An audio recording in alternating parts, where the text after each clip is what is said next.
와룡 상담의 문제입니다. 오늘은 보물을 숨겨둔 남자의 사주를 감명해 보도록 하겠습니다. 보물. 과연 무슨 보물을 숨겨둔 것인지 참 흥미롭습니다. 보물을 숨겨둔 남자 사주를 감명해 보도록 하겠습니다.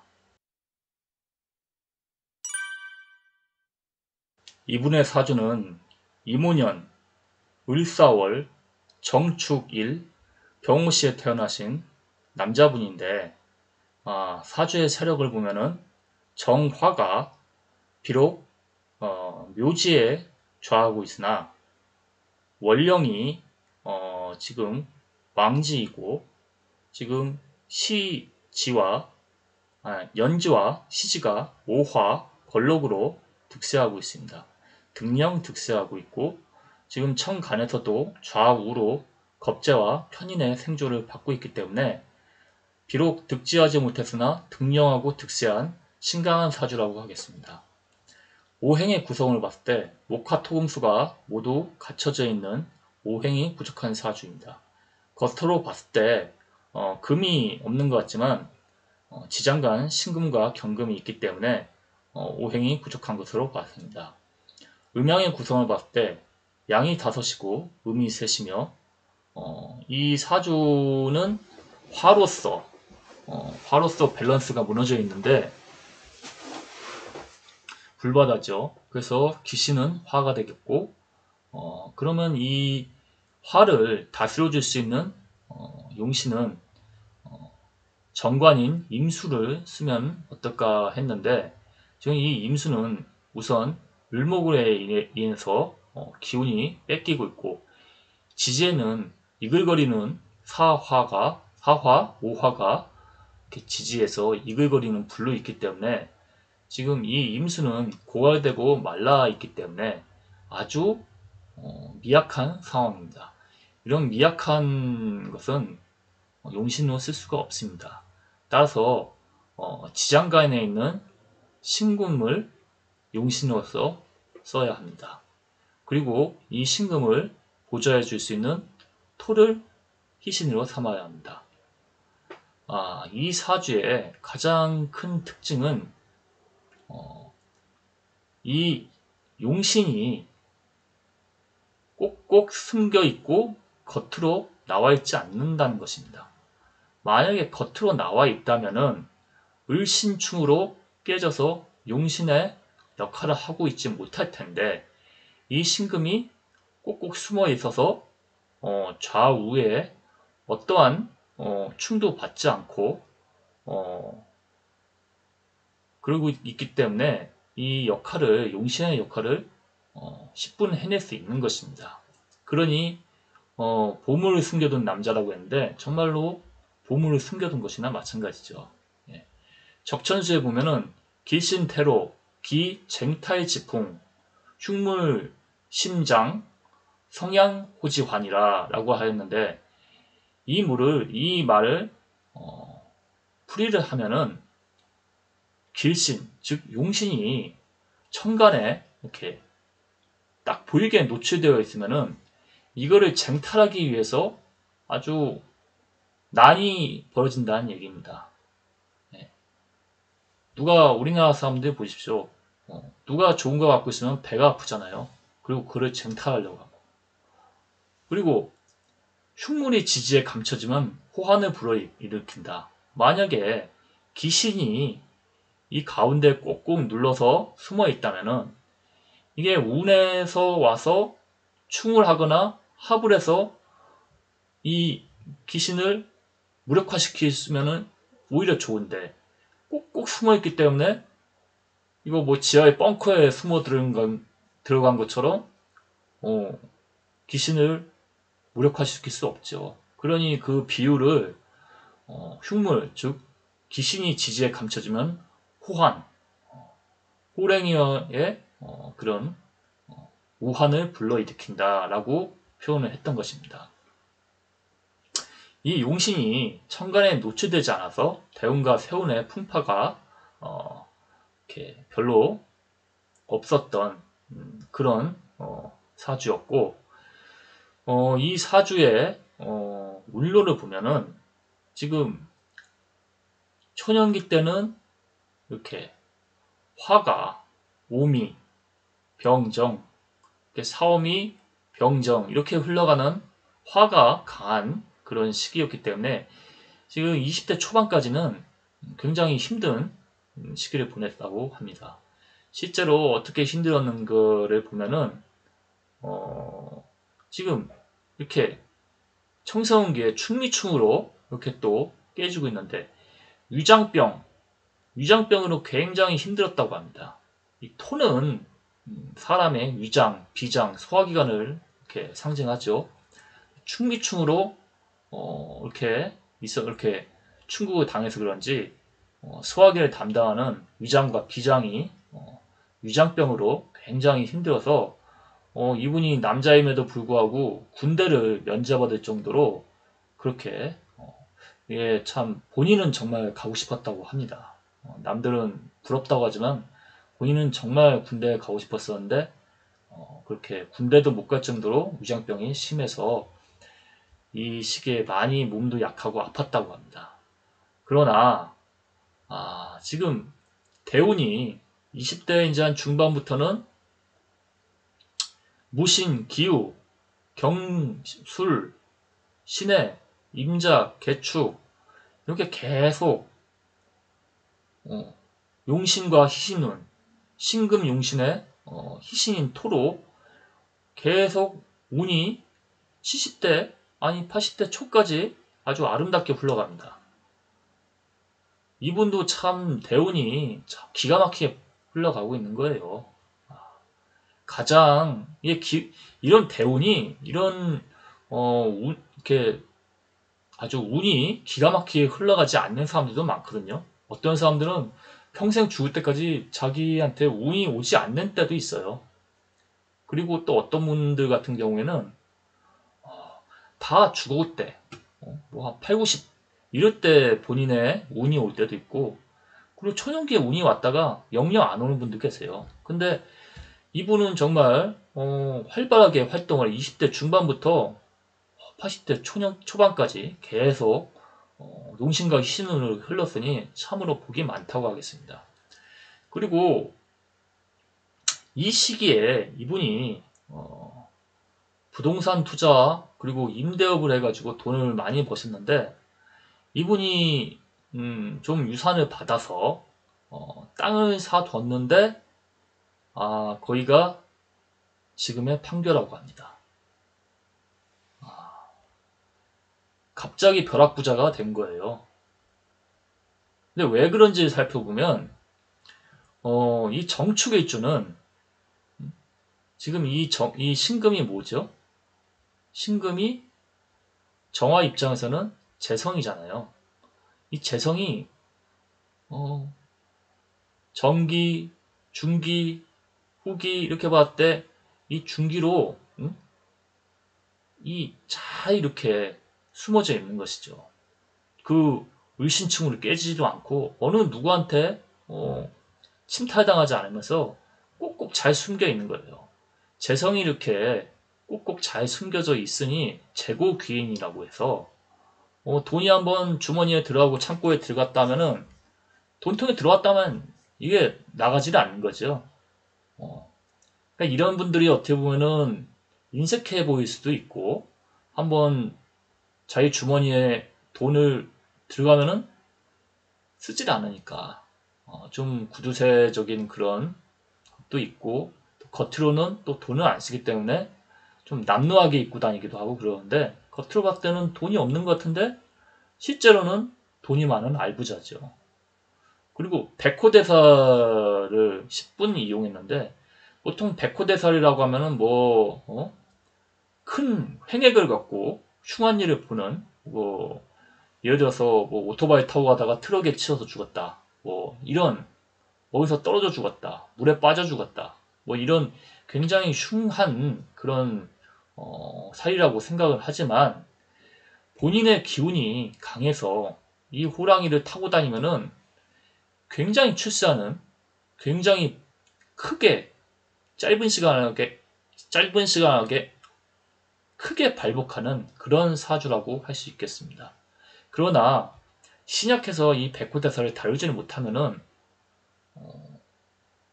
호랑이를 타지 못하고 호랑이를 앞에 만나고 있는 건데 잡혀먹히죠. 그래서 그런 사람들은 굉장히 흉한 일을 겪기도 하는데 이분께서는 아주 신강한 사주고 운도 잘 흘렀기 때문에 호랑이를 타고 논 겁니다. 그러니까 일약 큰 부자가 된 것이죠. 그래서 일약 대스타가 되고 갑자기 큰 관직에 올라가지고 큰 권력을 쥐고 이런 분들 보면은 신강하고 그리고 백호 그 뭐냐 운의 흐름이 되게 유리했기 때문에 백호대사를 이용해가지고 굉장히 크게 한꺼번에 갑자기 출세하신 일약 대스타가 되는 그런 분들이 많습니다. 그러나 대신 운이 안 좋아졌을 때는 운이 안 좋았을 때는 백호대살이 호랑이한테 잡혀 먹히죠. 본인의 힘이 약해졌을 때는 바로 그냥 잡혀 먹히고 이 제국인이라고 해도 운이 안 좋을 때는 그래도 이분은 운이 안 좋아도 이 신금이 어떤 누군가한테 쟁탈을 당하지 않고 하기 때문에 돈복은 끝까지 있다고 할 수 있겠습니다. 그러나 대신 이분은 운이 안 좋았을 때 지금 보면은 이렇게 지금 보면은 목기운이 이분한테 그닥 이렇게 좋다고 할 수는 없어요. 그러면은 목생화기 때문에 간여지동으로 갑인 을목으로 이렇게 을묘 이렇게 84세 때부터 이때는 운이 크게 안 좋아지는데 이때는 큰 병고를 당할 수가 있기 때문에 이때는 조심하셔야죠. 예. 그래서 이분이 부동산 투자와 임대업으로 막대한 부를 이루었고요. 이분한테 제가 상담을 해준 게 그분이 지금 현재 83세이신데 그때는 이제 80대 초반이셨거든요. 근데 이미 돈은 갖추고 있고 모든 걸 다 갖췄는데 이제 축어 원진에 의해서 배우자와 갈등이 심했다고 합니다. 이 부분은 뭐 어쩔 수 없죠. 축어 원진이기 때문에 지금 오화가 그래도 다행히 오화가 월지에 온 게 아니고 시지에 있었기 때문에 처음에는 부부 생활이 원만했죠. 근데 이제 이렇게 시지하고 일지에서 이렇게 원진을 만날 때는 처음에는 잘 살다가 말년에 사이가 좀 안 좋아지는 그런 경향이 있습니다. 그래서 그것 때문에 상담을 오셨었는데 이분한테 제가 해드린 거는 부부 간의 문제는 솔직히 부부끼리 푸는 게 가장 적당하고요. 이분한테 가장 지금 문제가 될 수 있는 게 앞으로는 운이 크게 80대부터는 운이 크게 떨어지고 백호대살의 영향으로 오히려 그때는 호랑이한테 잡아먹히는 상황이기 때문에 이분의 운이 급격히 떨어지기 때문에 이분이 본인의 사주 운명을 어떻게 개척해 나가야 될지 제가 말씀을 드렸습니다. 이분이 다른 사람들한테 겁탈당하지 않고 시선을 받지 않고 성공할 수 있었던 이유는 신금이 이 용신이 숨어져 있기 때문인데 지금 돈을 벌었다고 해서 남들한테 뭐라고 할까요? 좀 갑질을 한다든가 아니면은 내 이렇게 돈이 많어 뭐 이러면서 막 이렇게 자랑을 하고 다닌다든가 이러면은 사람들이 어느 누구도 그걸 좋게 안 보죠. 그렇기 때문에 지금 그런 남들한테 자랑하고 그런 걸 하지 말고 검소하게 살고 기부를 하라고 했습니다. 어떤 사람들은 그걸 보고 미친놈이라고 얘기를 할 거예요.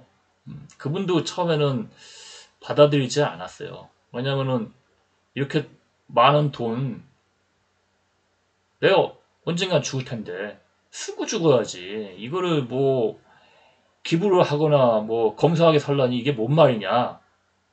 그분은 이제 하나만 알고 둘을 모르시는 게 사람이란 게 이 운이 있잖아요. 운이라는 걸 다른 말로 표현하면 계절이에요. 지금 우리가 1년을 기준으로 봤을 때 석 달씩 해서 춘하추동이 이렇게 바뀌지만은 인생의 대운으로 봤을 때는 이 춘하추동 이 계절이 30년씩 갑니다. 이분은 지금 가을하고 간절기인 토의 기운을 받아야지 되는 건데 이분은 계속 이렇게 금, 토 기운을 받아서 일생 동안 거의 한 50년 정도를 이렇게 행복하게 사시겠지만은 이것도 이때뿐입니다. 돌아가시면요 그 막대한 돈 가져갈 수 있습니까? 못 가져갑니다. 그리고 그 남겨둔 돈 예? 자식들이 그거 가지고 싸우고 소송 걸고 지금 돈 가지고 불행을 낳는 거예요. 그리고 그걸 쓰고 죽는다? 그래요. 그 돈을 다 쓰고 죽는다고 합시다. 사람한테는 모두한테 복통장이 있습니까? 있다고 합니다. 복통장. 우리가 이분이 이렇게 돈을 많이 쌓아둘 수 있는 이 재고 기인의 기운을 받아서 돈을 많이 벌 수 있고 돈을 많이 모아둘 수 있었던 그 원인은 무엇이냐면 전생에 그만한 복을 쌓았기 때문입니다. 본인이 복을 쌓았던 아니면은 부모님이나 조상님들이 복을 쌓았건 그 복을 쌓았기 때문에 본인이 그런 재복을 누릴 수가 있는 겁니다. 근데 그것은 영원하지 않습니다. 그거를 다 쓰고 그리고 또 쓰고 또 쓰면 어떻게 됩니까? 마이너스 통장 되죠. 그러면은 사람 죽는다 해서 끝나는 거 아니거든요. 분명히 다음 내생이 있습니다. 그 내생이 갔을 때 가난한 빈터터리로 태어나는 겁니다. 마이너스 통장으로. 빚만 차곡차곡 쌓여서. 그걸 못 믿으시겠다면은 그걸 한번 다음 생에 한번 겪어보세요. 아마 기억도 못 하시겠지만 지금 이렇게 돈이 많고 여유가 있을 때 그 돈을 검소하게 살면서 그리고 기부도 하고 또 자녀들한테 공정하게 배분도 해주고 공익적인 목적으로 빛나게 사용을 하면은 겉으로는 손해본 것 같지만은 그 복이 반드시 자녀들한테 돌아오고 본인의 후생에도 긍정적인 영향을 미치게 됩니다. 이 세상은요, 이 만물 우주는 상대를 득되게 해줘야지 나도 복을 얻을 수 있는 것입니다. 반대로 상대를 괴롭히면은 거기에 대한 악업은 본인이 다 갚아야 돼요. 뿌린 대로 거두는 게 이 우주의 법칙이거든요. 그러니 이 돈을 본인 충분히 쓰시고 또 자녀분들한테도 공정하게 잘 배분을 해주고 남는 돈은 다음 생을 위해서 기부를 하시고 아주 빛나게 공익적으로 잘 써주시면은 이 사회도 좋고 본인들의 자손들한테도 좋고 앞으로 내세에 태어날 본인한테도 좋습니다. 라고 이렇게 상담을 해드렸습니다. 네. 제 말이 맞습니다. 사람은 뿌린 대로 거두는 법이거든요. 다 계절이 있고요. 공으로 돌아가는 게 세상 이치예요. 그렇기 때문에 있을 때 덕을 쌓아야 됩니다. 자, 오늘 이렇게 사주 감명을 해봤는데요. 혹시 이런 분이 부럽다면은 우리도 좋은 방법이 있습니다. 평소에 복을 많이 쌓으면 됩니다. 그러면은 언젠가는 자신한테 그 복이 오는 법입니다. 그렇게 사주를 이분의 사주를 잘 운영할 수 있게끔 제가 이렇게 감명을 해드렸고요. 이걸로써 오늘의 사주 감명을 마치도록 하겠습니다. 대단히 감사합니다.